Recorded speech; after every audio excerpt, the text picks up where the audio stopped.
I mean, the growth-austerity divide has become really unbalanced in favour of growth because Angela Merkel used to have the support of Nicolas Sarkozy, and together they could keep the Italians on board. But now that Francois Hollande also opposes austerity-only measures, he doesn't completely oppose austerity, but certainly wants more growth measures. Merkel finds herself increasingly isolated and actually powerless on this issue, especially since David Cameron in Britain, while he's very much in favour of domestic austerity, he also tends to favour the Obama approach of more growth-led elements to the package, to whatever package is reached. So Merkel's increasingly isolated, and increasingly the growth side is winning this argument. What do you make of the statement that's come out of the G8? The meeting has just wrapped, and essentially they've said, we affirm our interest in Greece remaining in the Eurozone. That's right. While respecting its commitments.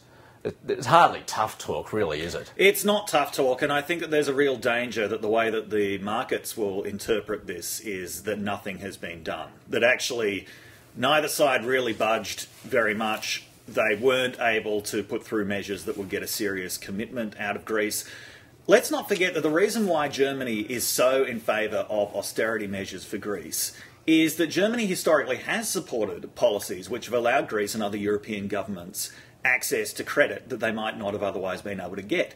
And Germany feels that Greece really defrauded the system. I mean, there were a huge number of misleading statements made by Greece about the shape of its finances, and in fact the whole job of the last Greek government just seemed to be reporting on the extent of the misstatements that have taken place seriously. So Germany wants to make an example of Greece. Germany doesn't want this situation being repeated with a country like Spain, which is the fourth largest country in the Eurozone, and about which there's currently talks about having to bail out Spanish banks. So Germany really wants very strict accountability for Greece at the least. And I think the reason why it's pushing for such harsh measures, you know, to the extent of Angela Merkel actually suggesting to the Greek Prime Minister they should hold a referendum on getting out of the Eurozone altogether, I think that this is trying to signal Germany's really deep distrust of some of the other countries in the European periphery at the moment. And she's also playing politics as well. Let's not forget, her government's increasingly unpopular.